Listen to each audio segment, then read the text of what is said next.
건 아닌데, 모두가 의뢰할 거라고 기대하는 일 있잖아요? 네, 있죠. 만약 그걸 안 하기로 결정하면 어떨까요? 오늘 저희가 살펴볼 얘기가 바로 이런 상황이랑 좀 맞닿아 있습니다. 아, 뉴월드 디벨롭먼트 이야기군요. 네, 맞아요. 홍콩의 대형 부동산 개발 업체죠. 이 회사가 최근에 영구채 콜옵션, 그러니까 조기 상환권을 행사하지 않기로 했어요. 네, 3억 4,500만 달러 규모였죠. 이게 첫 금리 재조정일에 상환될 거로 다들 예상했는데 통지를 안 한 거죠. 그렇죠. 계약상 문제는 없다지만 이게 왜 이렇게 시장에서 주목받는지 궁금해요. 당장 눈에 보이는 결과는요. 해당 채권 이자율, 쿠폰 금리라고 하죠. 이게 기존 6.15%에서 확 뛰게 됩니다. 얼마나 뛰나요? 지금 미국 국채 수익률 같은 걸 기준으로 보면 10% 이상으로요. 꽤 높아지는 거죠. 와, 10%면 정말 큰데요? 근데 뉴월드가 발행한 영구채가 이거 하나만 있는 게 아니잖아요. 네, 전체 규모가 한 45억 달러 정도 됩니다. 그래서 투자자들은 어쩌면 당분간 원금은커녕 이자 받기도 어려울 수 있다. 뭐 이런 생각까지 해야 할 수도 있어요. 6월 초에 다른 영구채 이자 지급도 미뤄질 수 있다는 얘기도 있고요. 네, 그런 관측도 나오고 있습니다.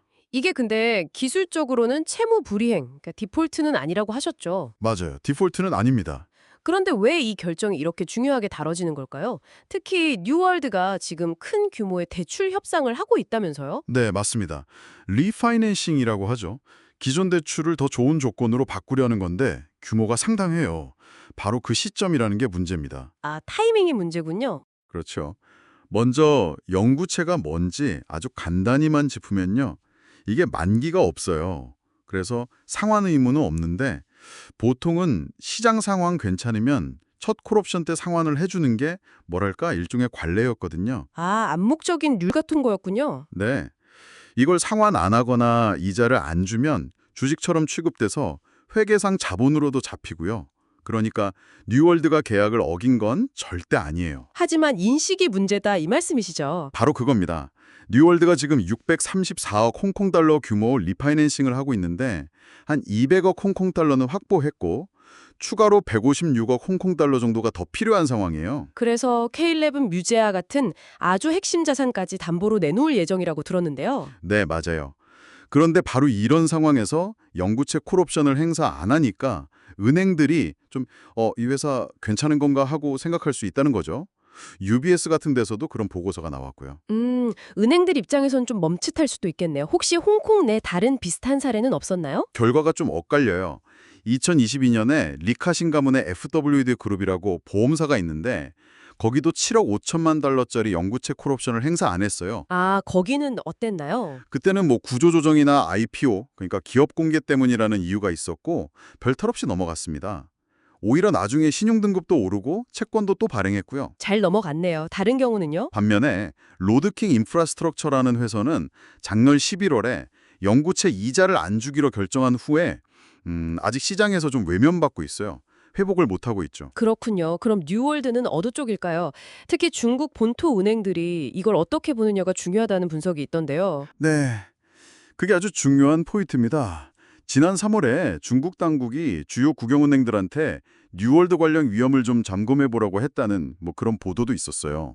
왜 본토 은행들의 시각이 그렇게 중요하게 부각되는 건가요? 이게 본토 은행들한테는 일종의 문화 충격일 수 있다는 거예요. 문화 충격이요? 네, 중국 본토에서는 영구채를 주로 신용도가 아주 높은 국영기업들이 발행하거든요.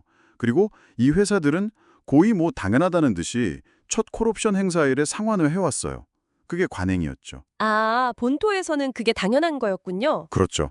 그런데 작년에 일본 신용평가사한테서 투자 등급까지 받은, 그러니까 꽤 괜찮다고 평가받은 뉴월드가 이런 자기들 딴에는 너무나 당연한 절차를 안 밟으니까 얘네 왜 이러지?